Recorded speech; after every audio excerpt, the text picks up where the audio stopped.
All right, guys, here we go. I'm here on Route 201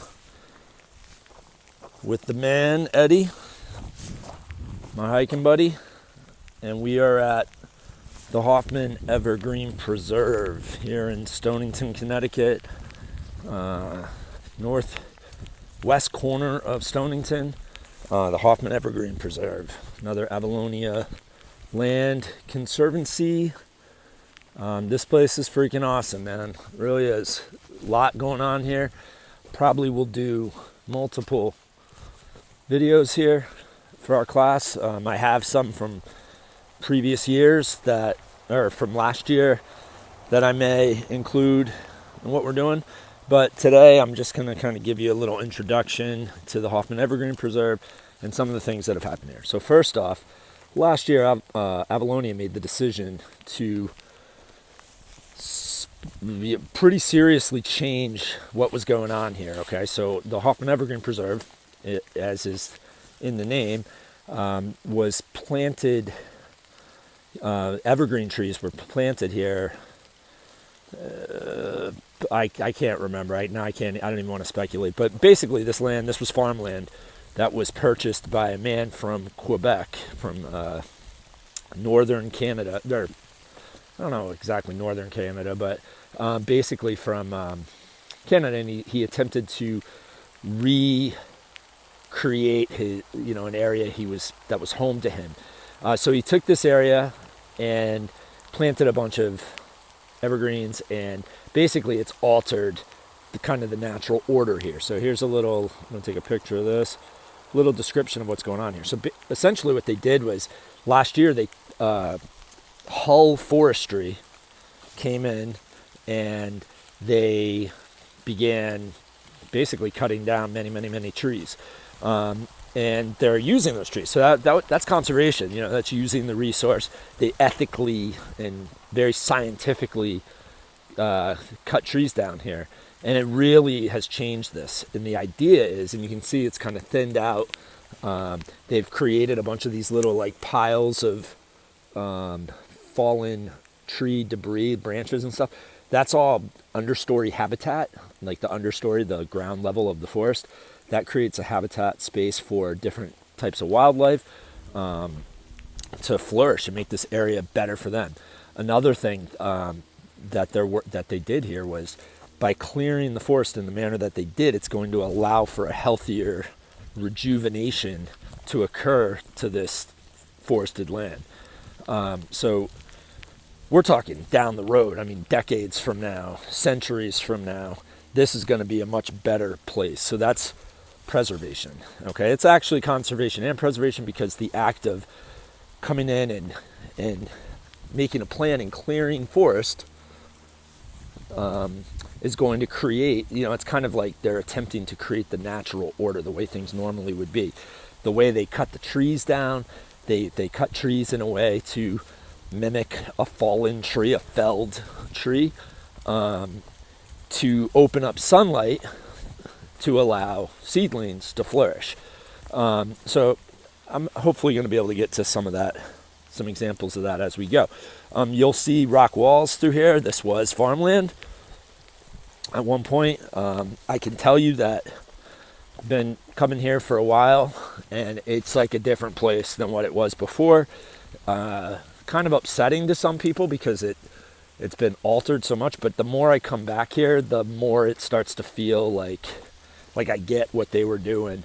And instead of it being just completely dense forest now, it's got some variation, and that's where the clearings are. You used to be able to come here, and there was no sunlight in this place. It was just straight up, shade from such a densely forested area. But many of the trees were not healthy. The forest wasn't really healthy, and so they've done this project, and then Hull transported all the lumber out of here, and they milled it, and they've created, they're going to use that for other products, which is cool. I would like, at some point I'll take you over to some of the access areas that they use to come back here. but I'm not going to do that on this video. It's too far away. There's a lot going on back here. There's multiple colonial and native examples of human environment interaction, which is pretty awesome. As an example, there are multiple homes. Hold on one second. I got tangled up with Eddie.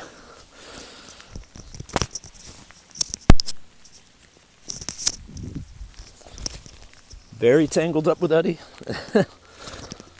So just bear with me for a moment. There we go. All right. He's a good boy. All right. So a lot of different things going on. So the first thing I'm going to show you guys is right here. We have, cairns. Now, it's been explained to me from the good people at AVALONIA, Dennis Main at AVALONIA, that it's believed that many of the cairns back here are actually native burial sites where native practices of burial would be performed, burial practices, which I'm going to explain that more in class. But there are several of those throughout this area. There's also many, many miles of rock walls, and there are foundations, multiple foundations back here.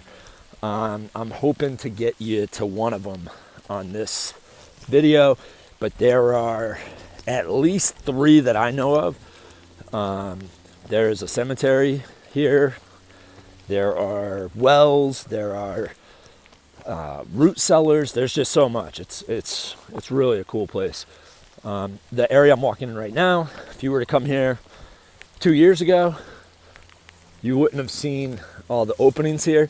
Now you do. They've, due to the manner in which they cleared this out. The path I'm walking on is kind of a beaten down path in the middle of a field now, whereas before it was carving its way through a very densely forested area. But nonetheless, pretty cool stuff. Another thing they did back here, which is awesome, is they cleared some of the fields. So you can get into some areas back here now where there are full fields. Like, you can see what it looked like. Whereas before, it was full of trees. Again, the individual that purchased this land a long time ago, he really planted a lot of trees to try to mimic his homeland, where he grew up in Quebec and where he used to go hunting. So he kind of created a similar environment here. And now we're going to kind of let this get back to the way it was. And that's what AVALONIA is attempting to do with this multi-decade long restoration project that they launched last year. And by multi-decade, I mean it's just going to take a long time for it to bear fruit, if you will. Come on, bud. So this video may be a little longer. I'll probably give you a heads up on that, because I definitely want to get you to some things in here that connect very well with our class. So another cairn. Again, sometimes these cairns are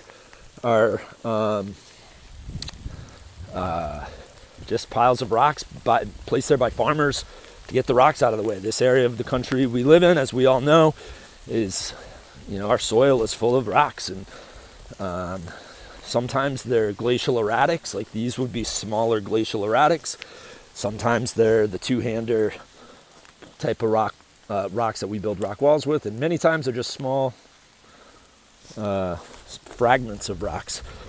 So I'm working my way to a particular location for you for this video, but like some of the other places, there's just so much at these spots that I can't do it all in one video without dragging it along too much, and I don't want to do that. My goal is to always keep these videos to about 10 minutes. This one's going to be a little longer, but that's all right. We're almost to the spot I wanted to get to with you today. Again, there are multiple foundations back here. Some are believed to be from native populations. Some are colonial. The one I'm taking to you right now is a colonial era spot, but there's a neat little add-on to it that I'm going to show you guys. So we're almost to that location right now. In other videos, I'll take you the other two foundations that I know of, and the cemetery back here. But we're coming up on a foundation. If we want to think about this foundation in comparison with others that we've looked at, you know, the Perry location on North Anguilla, or the one at Stonington High School, you know, this one's pretty cool, and it's got some different features that we'll talk about that kind of date it differently. So this one, sort of a walk-in effect here. It's built into the slope of a hill. And one of the big differences between this foundation, I'll give you a moment to think about it, but if we look at the style, the build style here, we can notice mortar. You know, mortar was used in here, you know, and that's a more modern technique that would date this differently than the foundations we've looked at to this point. This one's certainly not going to be as old as the foundations at Stonington High School, or some of the other places that we've looked at and talked about. So this is newer. I can't date it, but I can tell you this is probably the newest of the three foundations here that I know of in the Hoffman Evergreen Preserve. This one's probably the newest, the most recent. And you can see it's built into the slope of a hill here, and pretty cool. The first time I ever came back here, I didn't even know this was here, and I came upon it, and it kind of blew my mind because it just was totally unexpected. So what's really cool back here is what I'm going to show you next. Now, I had my suspicions on this, or I had my view on this, my simpleton brain going, oh, it's a root cellar. Yeah, that's what that is. And maybe it was. But coming back here with the good people from AVALONIA and Mr. Cassidy, the forester, which we came back on a field trip in 2019 with. Come on, Eddie. We found this, all right? And I've known about this, but we kind of had a different experience with it when I came back here with Mr. Cassidy and Mr. Main, the president of AVALONIA. Okay, you can see how ornate this is, like how the design. I mean, this thing is unbelievable. It's a dome construction, kind of like a series of arches, if you will, and it's all held up by stone, the stones themselves. There's no mortar. It's all these stones building this. So I thought, okay, that's a root cellar. Mr. Cassidy, the lead forester, and Mr. Main, they kind of think it has a connection back to the native peoples of this land, that this was some sort of ceremonial spot. And we're all speculating on that, but they're basing that more off of their experiences. And this thing's really cool. I mean, it's beautiful. It really is. And to think that this was built a long, long time ago, I don't know, and still is here today, is pretty humbling to think about. You know, to think about that this is here. So much in the world has changed, obviously, and this is still here. I mean, the people that built this, possibly hundreds of years ago, we don't know. You know, for whatever purpose it was. Like I said, my simple brain, oh, it's a root cellar. And these guys who are experts tell me, what, are you kidding me? You think they built something like this to store food? You know, that's more of a simple process than what we have going on here. But again, I don't know. There's a lot to learn about this, and I'm learning along with you guys. So you can see the proximity to the other foundation over here, and then here. This is a great place. I plan to do a deep dive on this, on Hoffman Evergreen Preserve with you guys. I encourage you to get out here yourself. It's just so fascinating. It's a great example of conservation with the project that AVALONIA launched last year with the forestry work they've been doing. And it's also a perfect example of preservation in maintaining these locations, these historical sites, you know, to our town's past, and just maintaining this as a space for wildlife and for recreation, for us to get out and recreation, to recreate. And that's what recreation is. It's an opportunity to recreate, to get in contact with nature. And we're very, very fortunate to have groups like AVALONIA and Stonington Land Trust and other groups that are preserving these spaces for us. It's good for us. We will be back. I will be doing more videos here. I'm actually going to continue here with Eddie. We're going to go through and do a few mile hike, but I'm not going to bore you guys with a super long video on all that. But next time we come back here, I hope to get over to the other foundations. I'm actually kind of close to one of them right now, but we'll do those in another video. One of them is most likely colonial era, and the other is believed to be a native site to the our Native American brothers that were living here before European settlement.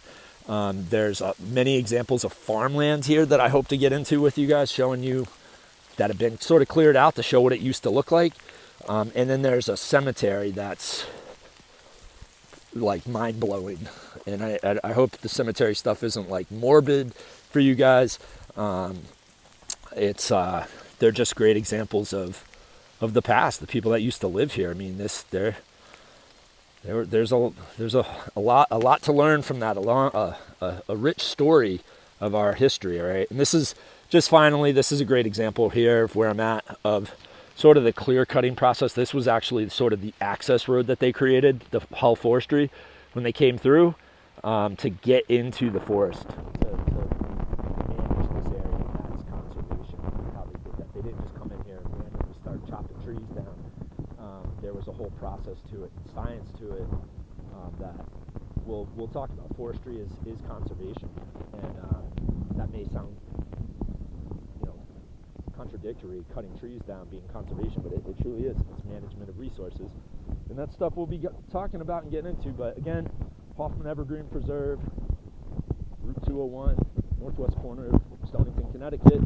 Awesome place, one of my favorite places. Hopefully we'll be able to get here on a field trip, as that's part of our class, but we'll have to wait and see on that. So apologies for the long video. I hope you stuck through it. I'll talk with you guys soon. See ya.